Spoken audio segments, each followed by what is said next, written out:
El coronel Jaime Ramírez, jefe antinarcóticos de la Policía de Colombia, con el apoyo de la DEA, encuentra la fábrica de cocaína más grande del mundo. 500 hectáreas en medio de la selva amazónica. Son 19 laboratorios donde se procesan 3.500 kilos de cocaína pura a la semana.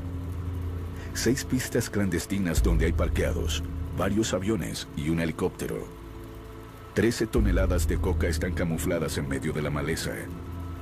Droga que en ese momento en las calles de Estados Unidos alcanzarían un precio de $1.200 millones.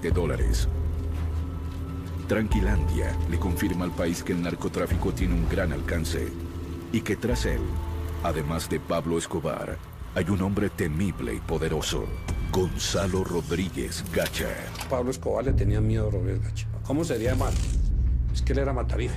Creyó que todo el mundo era un cerdito que estaba matando, una vaca o, como decimos nosotros en nuestro argot, sin agüero. Yo creo que Rodríguez Gacha era un hombre mucho más rico que Pablo Escobar y que tenía una visión financiera mucho menos parroquial que la que tenía Pablo Escobar. Gacha era un asesino, Gacha era un asesino despiadado. Fue el socio violento que necesitaba Pablo Escobar para desatar toda esa etapa de narcoterrorismo que hubo en el país. Inclusive las cosas que ocurrieron en Bogotá por cuenta del narcotráfico eran de gente que estaba a las órdenes de Rodríguez Gacha. Si nosotros hacemos un análisis del mexicano y lo comparamos con Pablo Escobar, pongamos que el mexicano es un 10 y Pablo Escobar era un 3 o un 4. No había comparación. Hombre, pues ya que soy una persona bastante humanitaria, yo veo que esto es una cosa bastante lamentable. Temido hasta por Pablo Escobar, ¿quién era finalmente Gonzalo Rodríguez Gacha, el mexicano? ¿Un capo de la droga? ¿El brazo armado del cártel de Medellín? ¿El hombre que más influyó en los carteles mexicanos? ¿Un psicópata? ¿Un instrumento del poder?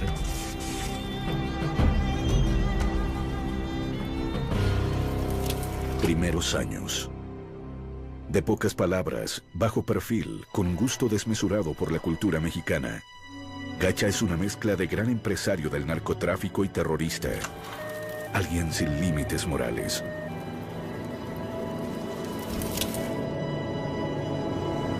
Nacido en una vereda de Pacho, Cundinamarca, Gacha se inclina desde muy joven por el delito.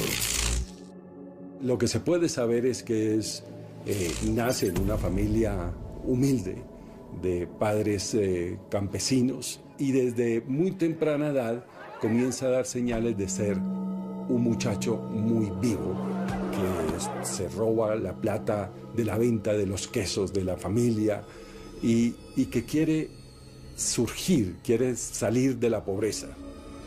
Apenas cumple la mayoría de edad, viaja a Bogotá, donde conoce al hombre que marcó su vida, Gilberto Molina, el gran zar de las minas de esmeraldas del occidente de Boyacá. Allí la guerra por las gemas está que arde desde hace más de una década y ha dejado casi 1000 muertes. Molina era el gran jefe de la zona minera. Le ha ganado la partida a los competidores por el control de las minas. Entra en contacto con las armas en el desarrollo de sus relaciones con la minería de las esmeraldas, que le va a permitir posesionarse, dado el carácter violento y su particular inclinación a resolver a través de las acciones definitivas, mortales, los conflictos que hay en el área minera. Intenta hacerse rico buscando esmeraldas, pero Gacha no quiere ser un subalterno. Quiere tener sus propias minas, su propia riqueza, su propio ejército. Y va a probar suerte a la costa atlántica, en plena bonanza de la marihuana. Son mediados de los años 70. Entre La Guajira y Santa Marta, la aduana de Colombia dice que hay 131 pistas clandestinas y puertos ilegales en los que se pueden cargar hasta 64 barcos con marihuana. La hierba viaja por el Caribe y llega hasta el sur de los Estados Unidos. Gacha trafica marihuana por poco tiempo. A Rodríguez Gacha nunca le gustó trabajar con marihuana porque era muy voluminoso el negocio y dejaba menos dividendos comparado con la cocaína. Muy pronto descubre que el gran negocio es exportar cocaína. Para entonces la pasta de cocaína viene de Perú y Bolivia y se refina de manera artesanal en el sur de Colombia. Luego es enviada en pequeños paquetes a Estados Unidos y Europa. Yo creo que en principio el aporte de Gacha fue traer la semilla de la coca a Colombia y empezar a producir 3 y hasta 4 cosechas al año en este país sin depender del suministro de Perú y de Bolivia. Cuando ellos descubren la mina, de cómo un kilo de coca que valía aquí en ese tiempo $1.000 y en Miami valía 15 y en Nueva York 20 y en el Japón 100, se encontraron un banco emisor ahí, porque es pura plata. Traen la semilla, siembran el territorio, particularmente los llanos orientales, el Caquetá, el Meta, Casanare, siembran los territorios del país con hoja de coca, producen en los laboratorios, en las cocinas, el alcaloide, lo trasladan a través de las rutas comerciales y lo colocan en los mercados de consumidores, lo que hace que el precio de la coca tenga un control único por quien lo está produciendo. Gacha convierte una empresa artesanal en una industria. La industria de la cocaína va creciendo lentamente en los territorios olvidados por los gobiernos colombianos, a donde llegan en masa campesinos sin tierra. El gobierno de Estados Unidos ya ve este como un nuevo frente de guerra. En 1973, el presidente Richard Nixon ha creado la DEA. La guerra de Vietnam ha terminado y Estados Unidos enfoca sus esfuerzos en la nueva guerra contra las drogas que proviene de América Latina. La cocaína es la nueva moda de los bares en Nueva York, Los Ángeles y Miami. La demanda crece y los cultivos y laboratorios también.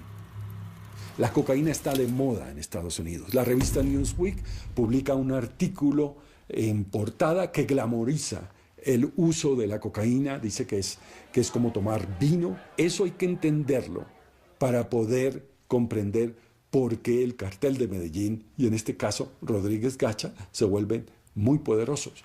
Porque hay una gigantesca nariz abierta en Estados Unidos consumiendo toneladas de cocaína o fumándose grandes hectáreas de marihuana. Guerra contra el Estado. En Colombia, uno de los primeros en entender el desafío que significaban los narcotraficantes fue el coronel Jaime Ramírez, un hombre valiente que se niega a aceptar que Colombia caiga en manos de ilegales. Ramírez está tras la huella de Verónica Rivera, la llamada reina de la coca, quien es la que conecta a Rodríguez Gacha con los que serían sus socios por el resto de su vida. El clan Ochoa, Pablo Escobar y Carlos Leder, el grupo que la DEA bautizaría como el Cartel de Medellín. Yo creo que la relación entre Gacha y Escobar era una relación de respeto mutuo. Los dos sabían que eran asesinos peligrosos, traicioneros, que se podían hacer daño. Pablo Escobar era un narco que soñaba con ser presidente, que tenía toda una filosofía endeble, política, y Gacha se entendía a sí mismo como un campesino que no tenía aspiraciones políticas, sino que quería hacer plata y hacer lo que le diera la gana con ese dinero. Gonzalo Rodríguez Gacha para la DEA siempre fue el hombre más importante que existió en ese entonces, muchísimo más que Pablo Escobar. El mexicano era el número 1 para la DEA, era el objetivo principal. Para principios de los años 80, Rodríguez Gacha tiene una red de laboratorios en las inhóspitas selvas. Pero no está solo. Allí desde hace años tiene su imperio, las FARC. Una guerrilla de mediano poder en aquel entonces, ignorada en el centro del país, pero que maneja con mano de hierro la vida de miles de los humildes colonos que llegan a la selva tras un nuevo dorado, la coca. Ya son 4.000 las hectáreas cultivadas. 20 años después, al finalizar los 90, serían 150.000. Para ese entonces, las rutas de la coca en el Caribe, que maneja Carlos Leder desde el Cayo Norman, en las Bahamas, son asediadas por la DEA. Rodríguez Gacha entonces, con su hambre de poder, mira hacia México, donde prevé está el futuro del narcotráfico.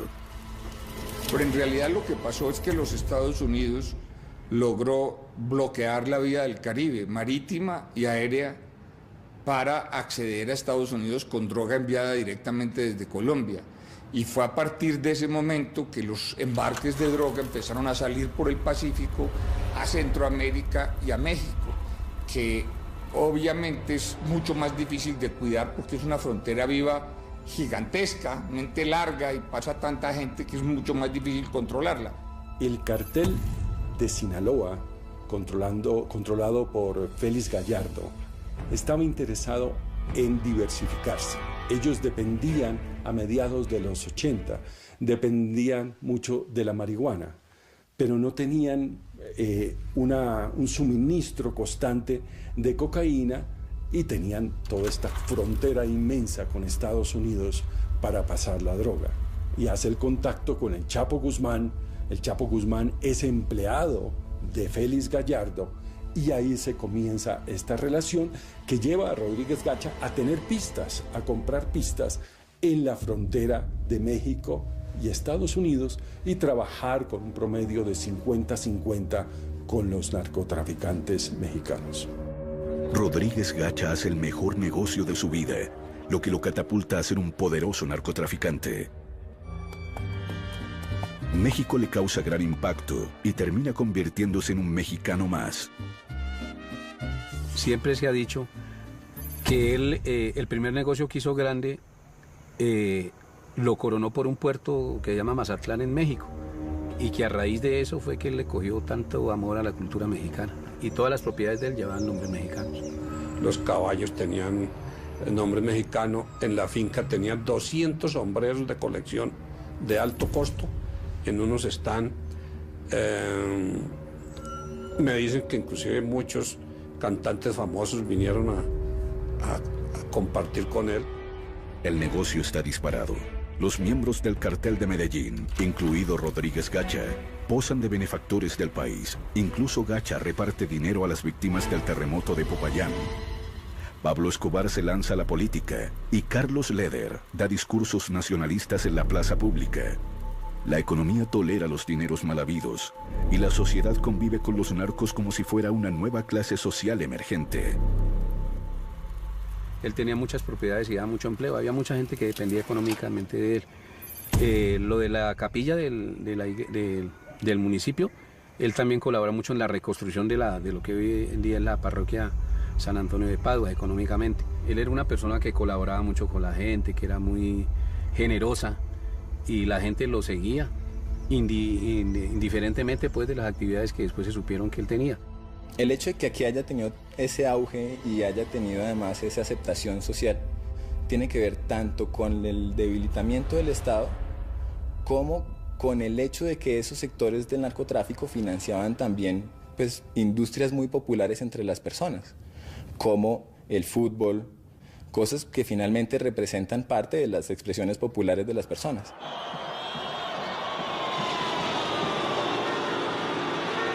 Gacha compra a Millonarios, el equipo de fútbol más popular de Bogotá, y el negocio se celebra con un clásico contra Santa Fe, en Pacho, el pueblo del mexicano. Cuando vino Millonarios me acuerdo que la pretemporada la hicieron acá en Pacho. Me acuerdo del Toro Funes que vino, me acuerdo de Godoy, de Vivalda.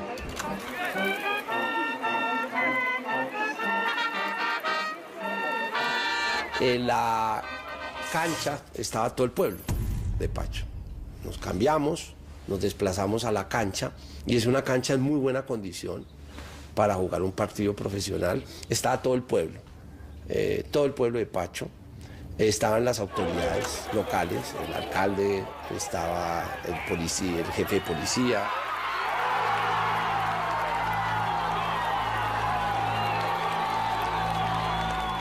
Solo un puñado de hombres ven en los narcotraficantes un peligro para la sociedad. Luis Carlos Galán ha creado el nuevo liberalismo y uno de sus líderes más importantes, Rodrigo Lara Bonilla, entiende la amenaza que significa esta naciente mafia. Es tan extremo que si usted observa las casas en el país, va a encontrar que los colombianos han tenido que volver cárceles sus casas. Lara y Galán saben que no se trata solo de dinero y corrupción.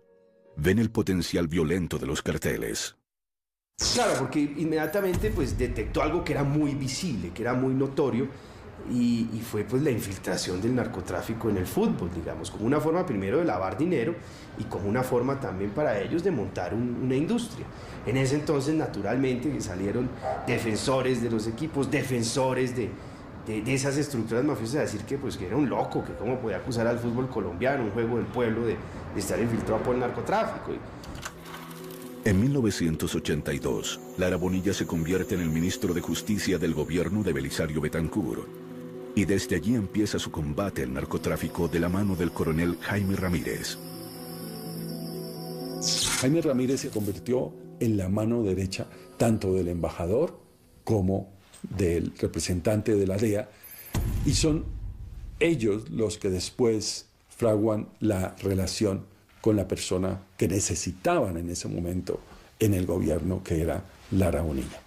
Lara, apoyado por la información que Ramírez le brinda primero, denuncia la presencia de narcotraficantes en el fútbol.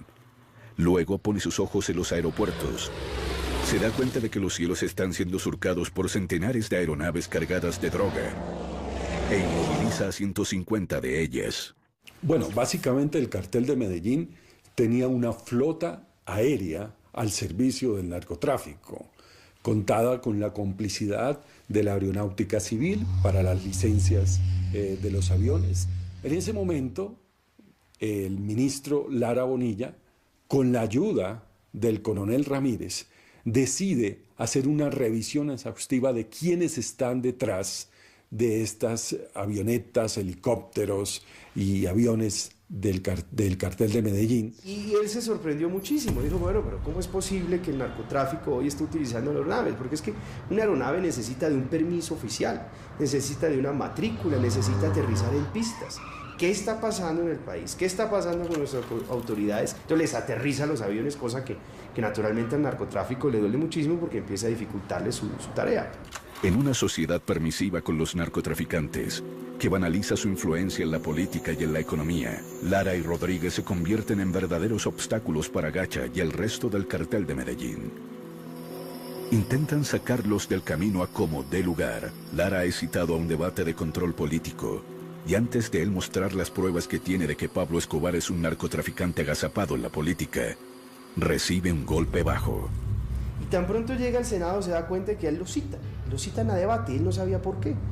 Lo único que sí le pareció extraño es que lo estaba citando Alberto Santofimio Botero, Jairo Ortega, cuyo suplente era el señor Pablo Escobar, y el debate era un supuesto cheque de un señor narco llamado Evaristo Porras. Él se sorprendió y dijo, ¿pero cheque de qué? Y él dijo, pero yo no entiendo, primero, esto es un cheque supuestamente dirigido a mi nombre y endosado, pero ¿cómo voy yo a endosar un cheque con un número de cédula mal? No es mi número de cédula. Yo creo que fue un complot, mire. Yo no tengo la menor duda que fue una trampa que le pusieron a Rodrigo. Trataron de derrumbarlo, no solamente los narcos, sus adversarios políticos, porque era un hombre políticamente muy vehemente, y tenía, pues era una carrera muy promisoria. Se trata de una escalada del narcotráfico que hoy busca la salida de un ministro del gabinete porque lo considera... Es un golpe demoledor para Lara, fraguado por el cartel de Medellín para desprestigiarlo. Su partido le abre una investigación ética. Eso era increíble. O sea, y quedó de investigador a investigado, se transformó y él perdió esa batalla. Él se sentía que lo dejaron solo, los Galán, Luis Carlos Galán lo dejó solo, todos. Sin embargo, la lucha sigue. Lara con Ramírez y la DEA se preparan para demostrarle al país que el narcotráfico es mucho más peligroso de lo que se piensa. Hay que tener en cuenta que teníamos aquí en Colombia un embajador muy cercano al presidente Ronald Reagan, un soldado de Reagan, es Lewis Dams, y él llega con una obsesión a Colombia, que es quién produce los precursores para procesar la cocaína. Y se da cuenta que en el mundo hay solamente 7 empresas, y se da cuenta que el 90% del éter que entra a Colombia se usa para el procesamiento de cocaína. La DEA está dispuesta a seguir la ruta del éter para encontrar los laboratorios donde se produce esta industrialmente. Estos señores le ponen a las canecas de éter unos beepers con unas antenas que van camufladas en la parte exterior de las canecas. Son 3 beepers. El cargamento sale de New Orleans, llega a la finca Veracruz, propiedad de los Ochoa, y de ahí sale a el sur de Colombia, a Caquetá. Tras la pista del éter, la policía hace una operación a la que no asiste Ramírez y se hace un decomiso gigante en las selvas del Yarí, 1,5 toneladas. Pero algo extraño ocurre al día siguiente. Resulta que a un tío mío se le acercaron los oficiales de la policía y le dijeron que unos señores les habían pedido que le dijeran a mi papá que sacara a su gente de allá y que le ofrecían lo que él quisiera. Entonces él sospechó. El hecho que intentaran sobornar a Ramírez fue un indicio para Ramírez de que quedaba más droga por incautar. Entonces él se fue para allá en un helicóptero pequeño con un piloto y un escolta y aterrizaron, y hasta ese momento fue la cantidad de droga, cocaína pura, más grande que se había cogido en Colombia, y él empezaba a ver que había muchos más laboratorios, que lo que pasa es que estaban camuflados entre la selva. Yo creo que Tranquilandia es el comienzo de todo, y es el comienzo de la gran tragedia nacional que hemos vivido en los últimos 30 años. O sea, ahí arrancan los grandes problemas del país. El gigante complejo industrial de cocaína se llama Tranquilandia, pues los narcotraficantes jamás pensaron que sería descubierto. Tranquilandia permite conocer por primera vez a Gacha, un hombre tan poderoso como Pablo Escobar en el cartel de Medellín. Y entre el 78 y el 82, ¿qué ocurrió? Que narcos que antes eran artesanos de la cocaína se volvieron tal vez los hombres o hacían parte del club de hombres más ricos del mundo. Y naturalmente estas personas, con esa concentración de poder, dan el salto siguiente, y es tratar de convertir a Colombia en una narcodemocracia. Días después del ataque a Tranquilandia, Lara Bonilla se reúne con su hermana en Neiva y le dice: no se puede imaginar el nivel de filtración que tienen los carteles en la política en este país. Digamos, llega y hace un allanamiento a la gerencia de este complejo, pues se encontró con una contabilidad, y según contaba él, lo que encontró en Tranquilandia estremecería al país. La guerra del narcotráfico apenas comienza. Yo creo que en ese momento de Tranquilandia el país estaba acostado con el enemigo. El hallazgo de Tranquilandia deja enfurecidos a los miembros del cartel de Medellín, pero especialmente a Rodríguez Gacha, quien empieza laboriosamente a organizar el atentado contra Lara Bonilla. Él citó un día al coronel Ramírez. Dijo: coronel, tengo información muy seria de que hay un plan para asesinarme. Si a mí me asesinan, yo quiero que usted sepa que los responsables de ese crimen son los dueños de las avionetas y del helicóptero que incautamos en Tranquilandia. 54 días después del golpe a Tranquilandia, Rodrigo Lara Bonilla es asesinado. A la izquierda y me volé. De repente sentí una explosión. Alcancé a ver por el espejo y vi al ministro como acostado en el asiento. El asesinato desencadena de parte del gobierno la temida extradición a Estados Unidos. Colombia entregará a los delincuentes solicitados por la comisión de delitos en otros países para que se les castigue de manera ejemplar. El cartel de Medellín declara que prefiere una tumba en Colombia que una cárcel en Estados Unidos. Con los extraditables la guerra será a muerte. El cartel de Medellín tampoco le perdona al coronel Ramírez el hallazgo de Tranquilandia. Está al acecho de él y su familia, que son fuertemente custodiados por la DEA. Se nos acercó un oficial en un día de vacaciones que él tuvo y nos informó que en la Dijín había información de que iban a asesinar a un oficial de la policía y que creían que era él. Ramírez sentía que adentro de la propia institución el cartel tenía personas que lo vigilaban. Ellos pudieron penetrar las instituciones, pues, con una cantidad de de dineros, y eso fue sorprendente. Ramírez pasa de antinarcóticos a la inspección de la policía. Se siente vulnerable y un blanco seguro del cartel de Medellín. El viernes él se comunica con el oficial que tiene infiltrado en el cartel de Medellín y el oficial le dice que había muerto el jefe del grupo de ejecución de él. Era un tal Cuco. Y que la orden estaba en stand-by. Entonces eso nos confió. Y nosotros compartimos ese fin de semana con la familia como no lo habíamos hecho en mucho tiempo. Ya regresando de Bogotá fue que nos hicieron el atentado. Íbamos hablando del futuro en ese momento cuando yo sentí algo que sonaba. Yo pensé que era que el carro estaba cascabeleando.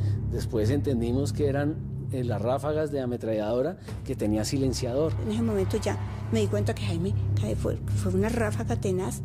Cuando el carro pierde el control, mi papá cae al lado de mi mamá, nosotros nos tiramos al piso del carro cuando vimos que todo era un infierno. Entonces me bajé del carro para abrirle a mis hijos la puerta de atrás.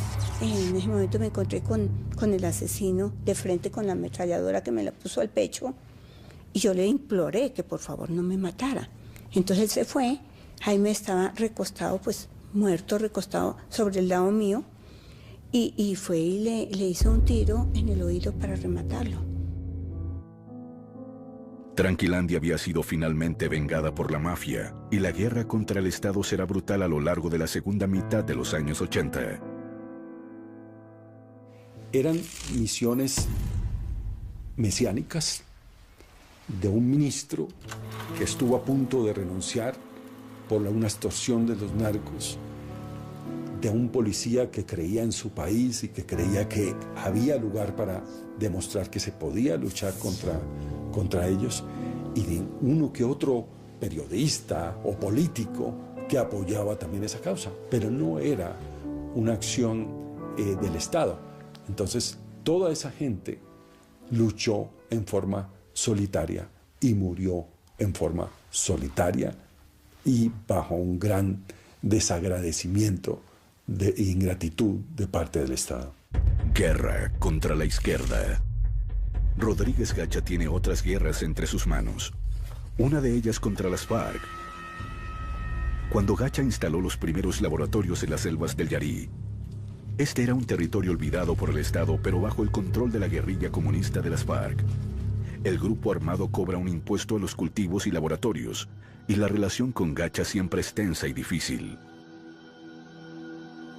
Gacha tenía unos intereses muy fuertes en el centro, en el sur del país, donde estaba el laboratorio Tranquilandia, que por mucho tiempo habían convivido con las FARC porque habían hecho un intercambio. Las FARC protegía el laboratorio y ellos vivían tranquilos y exportaban sin ningún problema. Por supuesto que las FARC, y quiero ser clara en esto, tuvieron muchas relaciones y muchos vínculos con el tráfico, pues porque fueron sus colonos, gente con la que ellos habían ayudado a colonizar el Caquetá, que estaban sembrando la coca y ellos eran intermediarios y ellos regularon ese mercado. Pero ellos no estaban de socios en el laboratorio y exportando cocaína, que era por lo menos no en ese momento. Primero cobraban impuesto, pero empezaron a ver que eso era bueno, empezaron a cobrar impuesto por cultivos. Después cobraban por laboratorio. Ese fue un curso de ascenso, después por kilo y después ya hicieron contactos internacionales. En el Magdalena Medio, donde Gacha se ha hecho a las mejores tierras, y allí la guerrilla también acosa con la extorsión y el secuestro. En 1981, la guerrilla del M-19 secuestra a la hermana de uno de los miembros del cartel de Medellín, Marta Nieves Ochoa. El cartel funda un grupo paramilitar en Puerto Boyacá, donde Gacha ha comprado inmensas tierras. El MAS, muerte a secuestradores. Así comienza una de las etapas más nefastas de la historia reciente de Colombia, la de las masacres y el exterminio.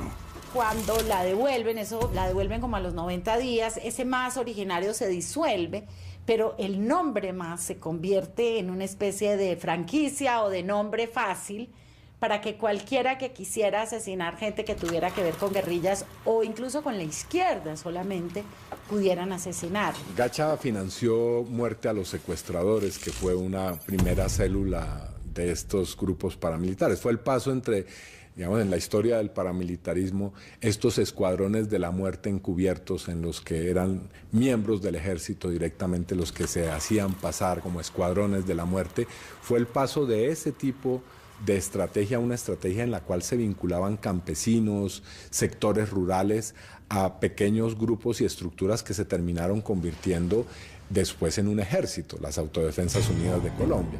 Pero bueno, Gacha hizo parte de todo ese proceso. El mexicano intenta hacer acuerdos con las FARC, pero no lo logra. Por el contrario, estos atacan algunos de sus laboratorios. Jacobo siempre se opuso al narcotráfico. A él no le importaba que se cobrara el famoso gramaje, que era este impuesto que se cobraba por la coca, pero lo que sí estaba totalmente en contra era que se entrara en el negocio, que las FARC se metiera. Aunque las FARC están en medio de un proceso de paz y en un cese del fuego con el gobierno, las hostilidades con la gente de Gacha son frecuentes, tanto en los llanos como en el Magdalena Medio, donde se ha convertido en un gran terrateniente. Pero allá es diferente a las selvas del Yarí. En el Magdalena Medio están en juego grandes haciendas ganaderas, riqueza y el poder político de sus aliados. Los ganaderos en particular están agobiados con las extorsiones y secuestros de las FARC, y con el apoyo del batallón Bárbula del ejército, crean una autodefensa, una figura que era legal en Colombia desde 1968, y a la que acudieron también los esmeralderos y todos aquellos que tenían negocios en lugares apartados del país. Entonces él se dedica a ser el gran financiero de Puerto Boyacá. Y allá crean lo que se llamó el modelo de Puerto Boyacá, que es un modelo en donde el paramilitarismo ocupa todos los espacios e intermedia toda la vida política, civil, militar, electoral, toda, y se instala en una zona donde ya prácticamente hay una paz, pero es una paz de los sepulcros. Puerto Boyacá se convirtió en un sitio en el cual todo el Estado local, las fuerzas militares estaban puestas al servicio de construir las estructuras paramilitares, y allí se hicieron esas famosas sesiones de entrenamiento con los mercenarios británicos y los israelíes, que fueron traídos al parecer por el alto mando militar y por prestigiosos políticos y también dirigentes del gremio ganadero a Colombia. Rodríguez Gacha, que quiere llenar de coca al país y construir un gran corredor para el narcotráfico entre los llanos orientales y la costa atlántica, pasando por el Magdalena Medio. Para eso se hace propietario de inmensas extensiones de tierras, a veces compradas, a veces tomadas a la fuerza. Empieza a construir su gran ejército paramilitar y compra armas en el mercado negro.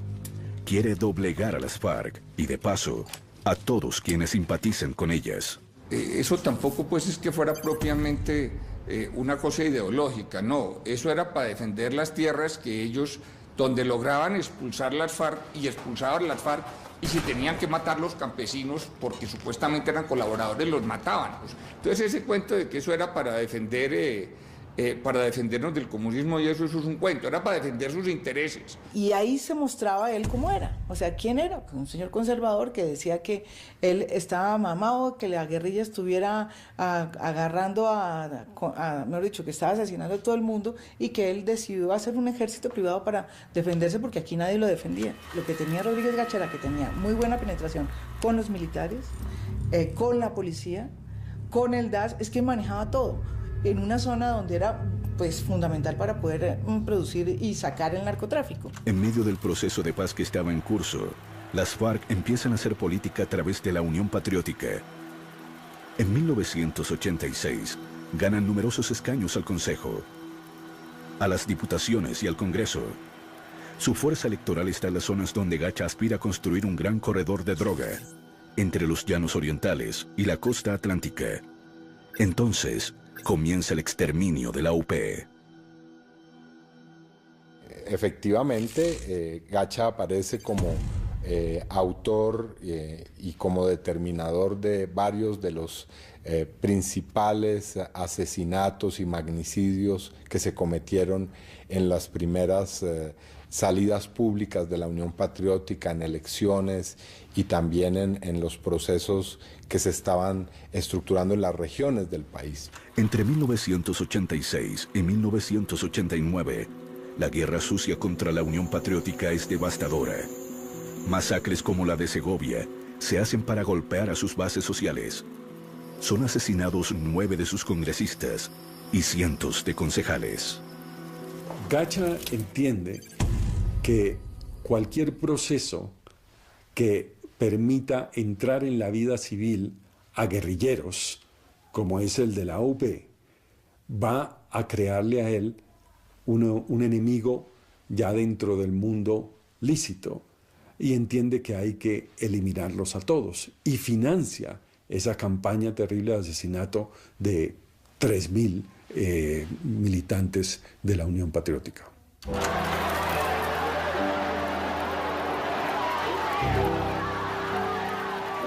En 1987, el proceso de paz, ya en manos del presidente Virgilio Barco, está en crisis.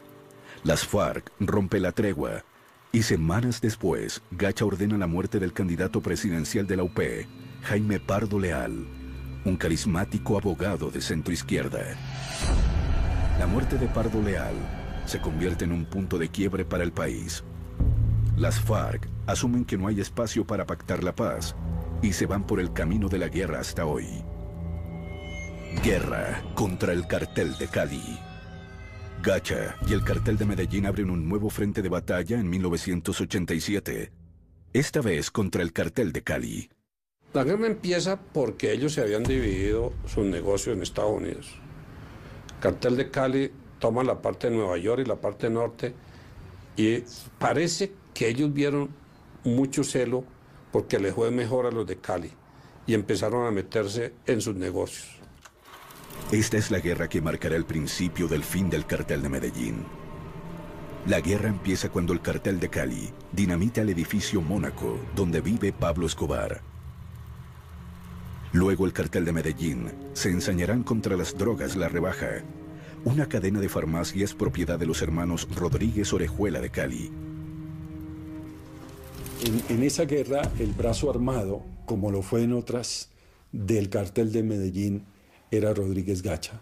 Pablo Escobar sabía que contaba con un hombre que tomaba esas decisiones militares rápidas y que era bueno para la logística, y lo utilizó para esa guerra contra el cartel de Cali. Guerra contra esmeralderos. Pero a Rodríguez Gacha se le abrió un campo de batalla más. Sus antiguos amigos, los esmeralderos. Rodríguez Gacha soñaba con crear un corredor que le permitiera sacar la droga por los llanos orientales hacia las costas, y para eso tenía que pasar por el terreno de Víctor Carranza, el gran zar de las Esmeraldas. No quiere que su zona se contamine con el negocio de la droga, entonces Víctor Carranza cree que le puede dar un contentillo a Rodríguez Gacha vendiéndole una propiedad, una mina en esta zona para tenerlo tranquilo. Pero Rodríguez Gacha no quiere eso, quiere todo. Esta guerra es tan feroz que Gacha termina por asesinar a su mentor, Gilberto Molina, en 1989. Una masacre en Sasaima donde mueren 20 personas, además del hombre que le enseñó a Gacha el poder de las armas. Gacha tiene abiertos 4 frentes de batalla: contra el Estado, las FARC, el cartel de Cali y contra los esmeralderos. Necesita hombres, entrenamiento y armas. Es así como Gacha consigue que vengan hasta el Magdalena Medio por lo menos 2 misiones de mercenarios extranjeros, de Israel y de Gran Bretaña.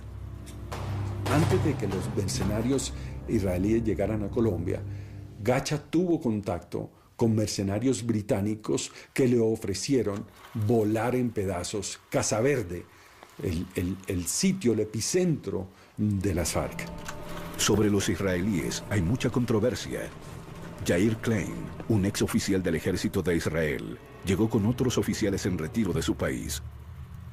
Según sus propias versiones, recibieron $75,000 por entrenar a 3 grupos de 30 personas en el Magdalena Medio, en una de las fincas del mexicano. Yair Klein dice que él no sabía que Rodríguez Gacha era un narcotraficante, sino que era un empresario ganadero y agricultor de la región. Esa es una versión muy difícil de creer. Meses después de que Klein y sus hombres entrenaran a los paramilitares del Magdalena Medio, se produjo una ola de masacres como jamás las había visto Colombia.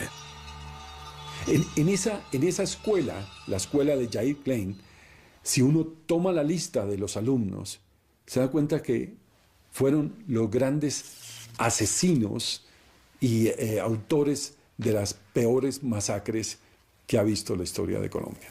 La manera como les enseñaron a todos el uso de los explosivos, la manera de matar gente sin necesidad de enterrarla, agilizaba las masacres. O sea, les enseñaron unas técnicas impresionantes para matar más rápido. ¿Dónde están las tumbas de las masacres colectivas? ¿Dónde están los nombres de los que fueron arrojados a los ríos?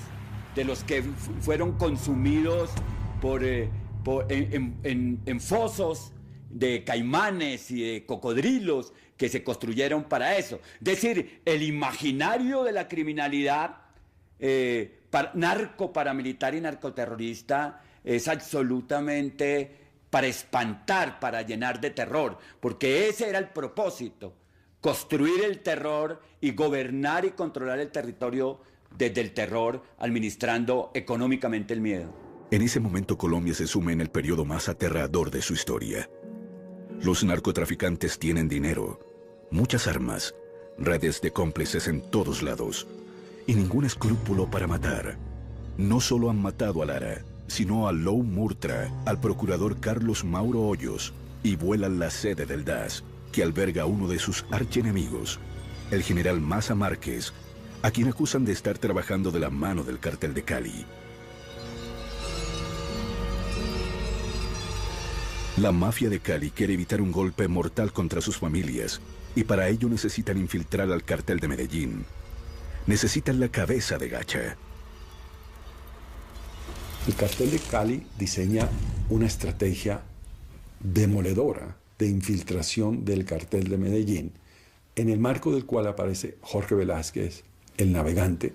El Cartel de Cali sabe que Rodríguez Gacha o cualquiera otro de los narcotraficantes del Cartel de Medellín, tarde o temprano, iba a buscar la ayuda del navegante. Y el navegante empieza a reportar al DAS y al Cartel de Cali todas las acciones de acercamiento a Rodríguez Gacha.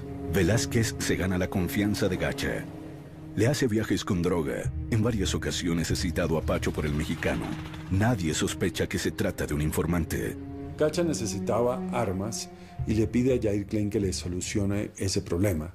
Y para ello, Rodríguez Gacha le presenta a Klein a Jorge Velázquez, el navegante. Son 2.000 fusiles, muchos de los cuales serán encontrados después en las propiedades de Gacha. Después se hizo un seguimiento del serial de una de las armas y se logró establecer que fue la que se usó para el asesinato del candidato Luis Carlos Galán. Rueda Rocha, que es el asesino de Galán, el asesino, el que puso el que está involucrado en todos estos atentados, era un hombre de Jacopí, era un muchacho de Jacopí, y Jacopí era zona de Gacha. A Luis Carlos Galán lo matan porque ellos creen que les va a voltear la torta. O sea, ellos tenían muchísima gente en el Congreso. Y ellos sentían que Luis Carlos Galán era esa parte de esa política que no iba a negociar con ellos.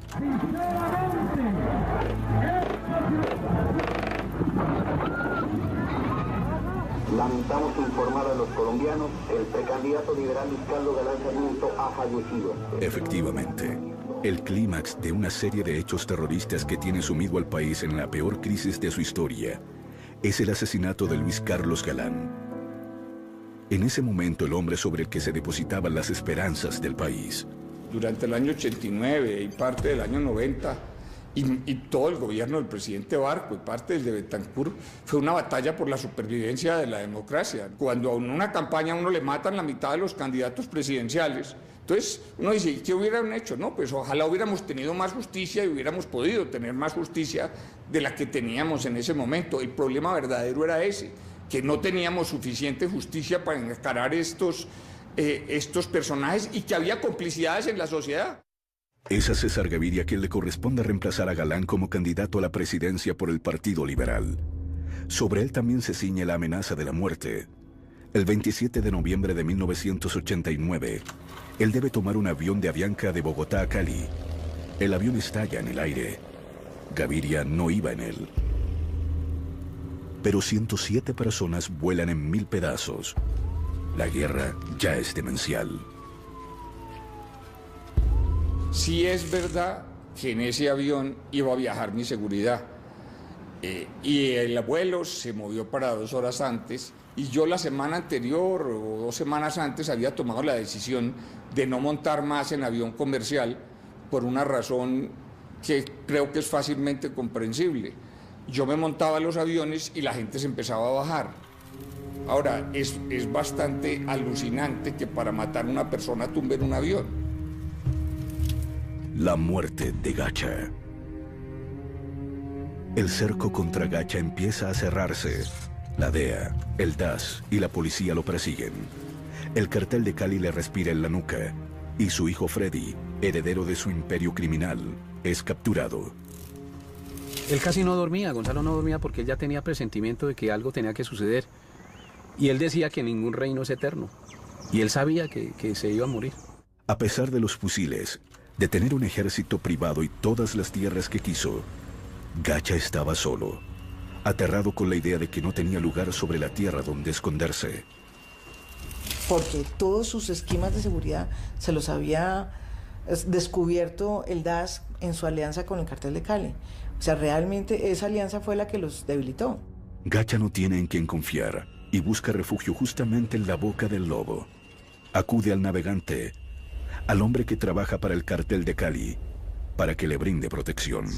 El navegante se convierte en un hombre muy importante para Rodríguez Gacha, no solamente para mandar cargamentos de cocaína, sino como un cerebro de su seguridad. Y es en el que confía para hacer un viaje a Cartagena, en principio, en donde se encontraría con Freddy, su hijo, que había sido detenido. El navegante le comunica a su contacto cómo se puede hacer esta operación. En esa misión se encuentra con uno de los helicópteros que le ordena dirigirse a la playa. El navegante se monta en el helicóptero, le indica a la policía y al ejército dónde está hospedado Rodríguez Gacha. Él se encontraba allá en unas cabañas y estaba protegido por sus hombres pues bien armados. Sobrevuelan el área y ven como un camión sale de allí, un camión que ya había visto el navegante, sale de allí y empieza una persecución un poco caótica. Empezaron a atacarnos disparando, de manera que se empezó a responder el fuego. De todas maneras, Gonzalo Rodríguez se dispersó. Porque el artillero que va en el helicóptero no tiene muy buena puntería, empieza a disparar sobre la carretera y lo único que hace es crear, pues abrir huecos en la carretera y no le da al camión. Se le ordenó a través del altoparlante del helicóptero que detuvieran el vehículo para hacer el procedimiento de abordarlo e identificar quiénes iban ahí. El vehículo fue abandonado bruscamente sobre la vía y de él descendieron apresuradamente 2 ocupantes. Y se dan cuenta que es Rodríguez Gacha, que va corriendo en una zona de Coveñas entre potreros. Hay un momento en el que Rodríguez Gacha trata de pasar muy rápido por una cerca de ese potrero y se levanta el cuero cabelludo y empieza a sangrar. Iban armados, atacaron a la tripulación que se encontraba en el helicóptero, le hacían disparos de tierra a aire. Se voltea, le hace pistola a reconocer al navegante. Cuando ya lo tiene en la mira, este artillero, él saca una granada de mano muy pequeña y la hace explotar en su cara. Esa versión que me la contó el navegante, pues pone en contradicción otras que decían que fue el artillero. La hipótesis de que él se haya suicidado estallando una granada de mano se descarta. Hay una evidencia que es definitiva. Y es que aunque él tenía, creo, parte de las heridas en alguna de las manos, pues no había perdido la mano con la que supuestamente había activado y había estallado la granada para suicidarse. Había muerto atacando, se resistió, se enfrentó y murió en esas actividades violentas en que había vivido.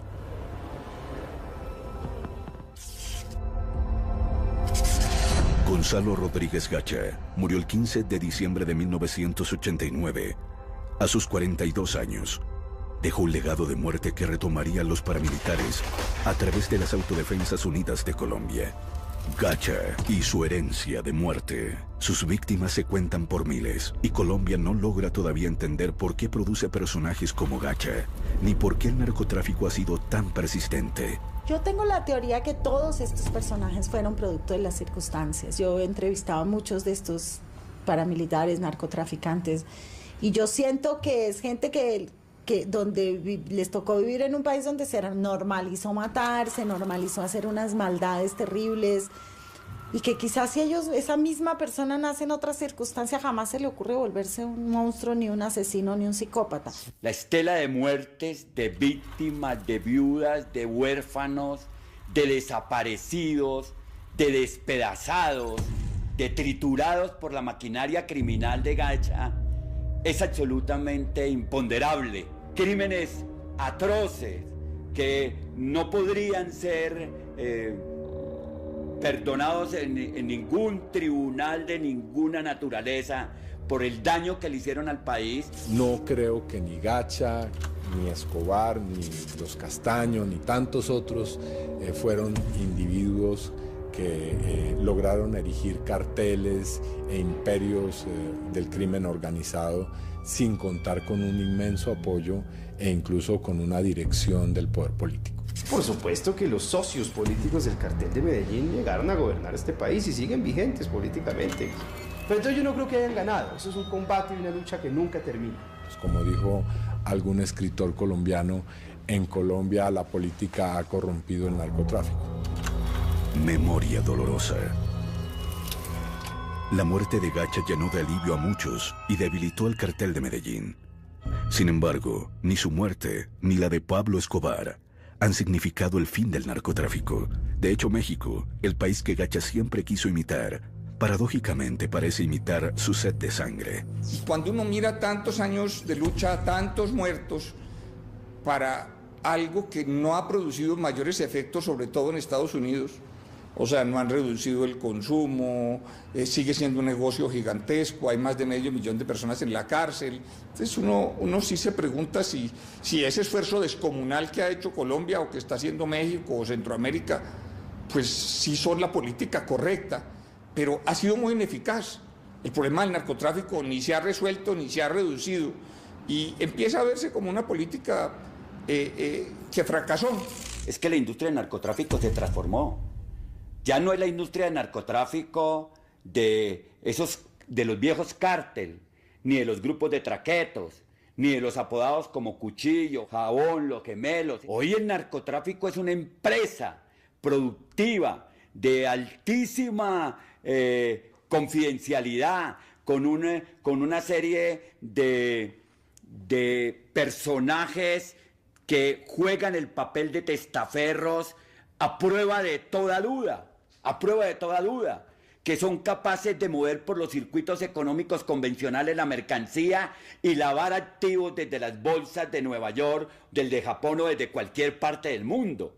Los narcotraficantes siguen ahí, han estado siempre, desde que llegó el narcotráfico a Colombia ha habido vínculos de narcotraficantes con políticos, no solo de paramilitares, no solo del cartel de Medellín. Las FARC también tienen nexos muy establecidos con el narcotráfico y tienen nexos muy establecidos con políticos. Y es una fuente de financiación de políticos, una fuente de financiación infinita para políticos en las regiones, de dinero, de votos, que les sirve a los políticos de la región. Es que Estados Unidos tiene el sistema bancario que lava más dinero del narcotráfico. ¿Por qué nos vamos a quedar callados? Eso hay que decirlo también. Hay que decir que en Wall Street se mueve una gran cantidad de dinero que en forma directa e indirecta es del narcotráfico. ¿Cuántos banqueros norteamericanos están presos por lavado de dinero? Ninguno. A la clase dirigente norteamericana le está faltando coraje para discutir este tema. Hay países que nunca irán a permitir que se realice la droga. ¿Qué pasó? Que desde que dividimos los temas empezamos a tirarnos la pelota el uno al otro. Entonces, usted es país productor, usted es país consumidor, usted lava dinero, usted produce precursores químicos. Pero es que si no hubiera coca no había consumo, esa es la más fácil. Pero Colombia sigue siendo un país en donde hay mucho narcotráfico, mucha producción de drogas ilegales, y tal vez la mejor forma de luchar contra el narcotráfico no sea una guerra frontal, sino sea básicamente reduciendo las rentas ilegales de este negocio. ¿Cómo? Nadie está hablando de legalizar la producción de cocaína, pero sí de repente de regular un mercado que produce unas rentas que si se le quitan, generarían muchísimo menos violencia a las que hoy genera. La fortuna de Gonzalo Rodríguez Gacha pasó en buena medida al Estado, al que le tomó 25 años hacer la extinción de dominio. En algunas de sus fincas más exuberantes, viven hoy campesinos desplazados por la violencia. Después de mi mayoría de edad, me fui hacia la ciudad de Bogotá. Allá trabajé 9 años. Después de eso, me vine aquí vuelvo a mi tierra, a mi vereda, porque se estaba dando lo de la reforma agraria. Entonces me inscribo, salgo seleccionado y me dicen, sale tierra para ti. Esta tierra era de don Gonzalo Rodríguez Gacha. La plata que se ganó con él es como maldita, si esa plata, eso se fuma. Porque como en el caso de mucha gente que yo conozco, incluyendo el mío mismo, yo logré hacer una pequeña fortuna, no mucho, pero eso nunca duró, eso. Uno se da cuenta con el transcurrir del tiempo que hay que trabajar y sudarla, y con el sudor de la frente conseguirla, porque lo contrario eso no, esa plata no dura. A un cuarto de siglo después de la muerte de Gacha, a Colombia todavía le cuesta reconocer qué pasó durante los peores años de la guerra contra el narcotráfico. El país se debate entre el silencio y la adulación del mundo del narcotráfico. Fíjese que hay una tremenda presión porque los colombianos no sepamos qué pasó ahí. Y porque las personas que están vivas no sean capaces de decir la verdad. O sea, no hemos podido saber la verdad. Yo creo que en Colombia hay una tendencia a romper los espejos para que no se refleje la realidad. Y a la gente le molesta que se la cuenten de una manera cruda. Es que lo hemos repetido ya varias veces. Aquí se han acabado organizaciones al margen de la ley muy violentas y han vuelto a renacer varias veces. O sea, entonces, ¿por qué? Porque cometimos los mismos errores y no entendimos el problema político de fondo, porque siempre creemos que son problemas de otra índole. Pero en general es una historia que la gente quiere ver de reojo, no la quiere confrontar porque sabe que es una vergüenza para su país que su historia la hayan movido durante tanto tiempo estos personajes crueles y sin ninguna moral. Que ahora llega el tiempo de los buenos. Yo creo que ahí es donde se puede hacer un equilibrio de por qué es más importante el coronel Ramírez que Rodríguez Gacha y que Pablo Escobar. ¿Por qué el coronel Franken? ¿Por qué todos los muertos? Todos que hemos sacrificado nuestra libertad, nuestra felicidad a veces, que nos escuchen. La vida de Gonzalo Rodríguez Gacha, el daño que hizo, las secuelas de sus crímenes, han inspirado una serie de televisión producida por Fox Internacional, basada en la investigación de Gerardo Reyes y los libretos de Mauricio Navas, Gustavo Salcedo y Catalina Palomino. El Rodríguez Gacha que yo escribí es un símbolo de una forma de pensar que estoy convencido todavía existe. La forma de pensar en la que valores como la lealtad, valores como el compromiso con la sociedad, el compromiso con la ley, el compromiso con las instituciones no existen. Existe solamente el interés personal de satisfacer mi capricho existencial momentáneo, ya sea que quiero ser rico, ya sea que quiero tener a 5 reinas de belleza, ya quiero dominar un pueblo. Veo que nos vamos entendiendo. ¿Usted cómo se llama? Me llamo Gonzalo Rodríguez Gacha, patrón. Esta es una serie sobre aquellos personajes que le dijeron no al crimen, no al narcotráfico, no a la corrupción, no a Gacha. ¿Sabe qué es lo que más me aterra, Jaime? La tranquilidad de estos tipos. Es que este tipo tiene comprado medio mundo. Es la historia sobre todo de aquellas personas que luchan contra este flagelo del narcotráfico y que luchan en general contra todo lo que no sea correcto, contra la corrupción, contra la deshonestidad, ¿sí? Contra la riqueza fácil.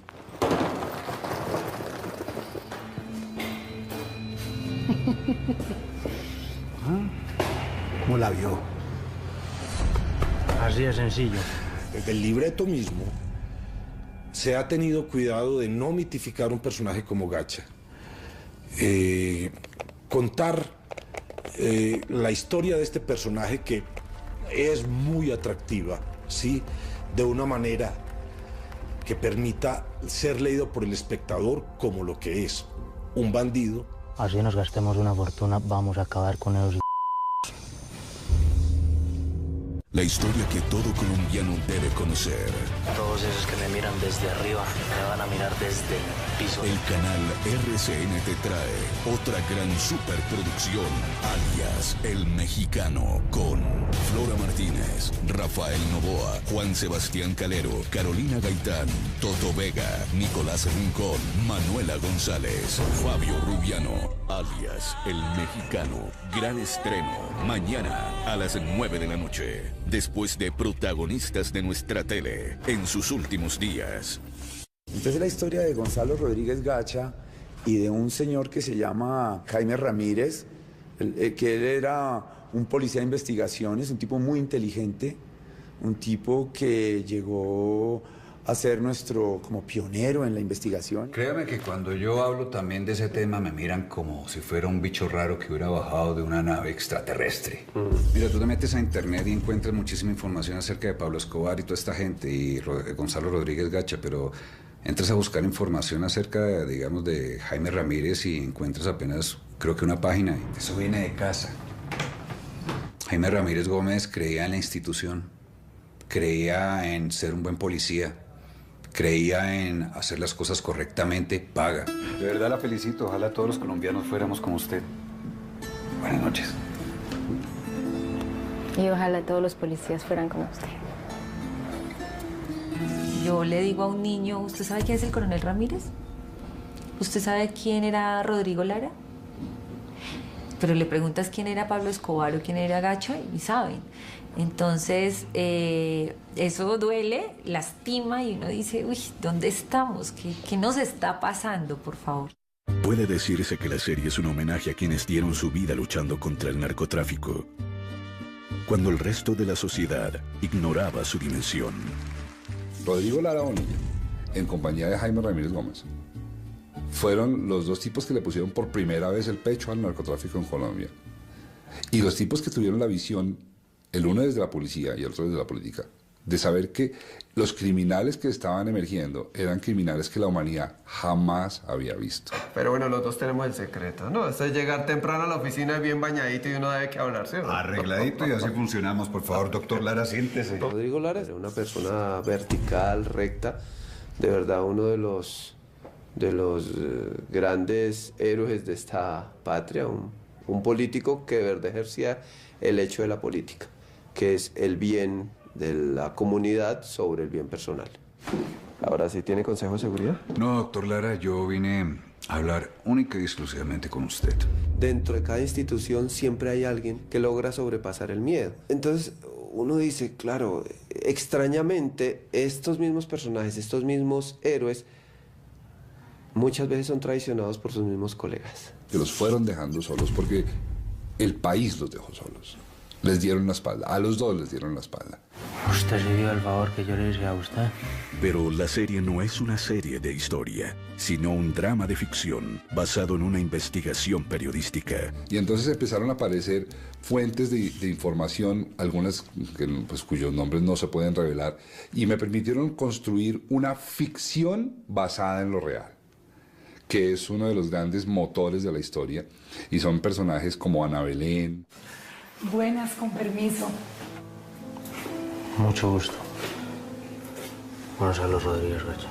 Yo creo que Ana Belén simboliza, no solamente para la historia, sino definitivamente para el país, una reivindicación de la dignidad de la mujer colombiana. Estas historias siempre han sido contadas de una forma en la que, por el contrario, aplastan la imagen de la mujer colombiana. Lo mismo nuestra periodista, que lo interpreta Flora Martínez, se llama Isis, el personaje.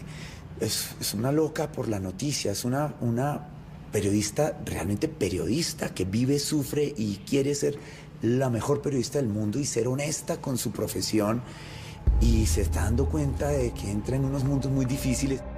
Es una mujer que no puede ser objetiva porque cree en la verdad, cree en la justicia, entonces se empieza a meter cada vez más y más y más y más en líos. Lo duro que he encontrado haciendo esta serie es que realmente no ha cambiado nada. Estamos contando una historia de hace 50 años que se sigue repitiendo. Es importante realizar una historia sobre la vida de Gonzalo Rodríguez Gacha, porque los colombianos merecemos que nuestra historia sea contada por nosotros mismos, para leernos y entender qué ha pasado con nosotros. Yo en Rodríguez Gacha encontré un desahogo a un dolor profundo, es un dolor de país. He tratado de llamar la atención, de que cuando el país vea a Gacha se haga preguntas. Es mirar, es haber visto una radiografía del país donde están creciendo mis hijos. Es muy doloroso. ¿Será que sin el dinero de Gonzalo Rodríguez Gacha los colombianos van a dejar de vender su alma? No, porque se fue el que las compraba, pero se quedaron los que la venden.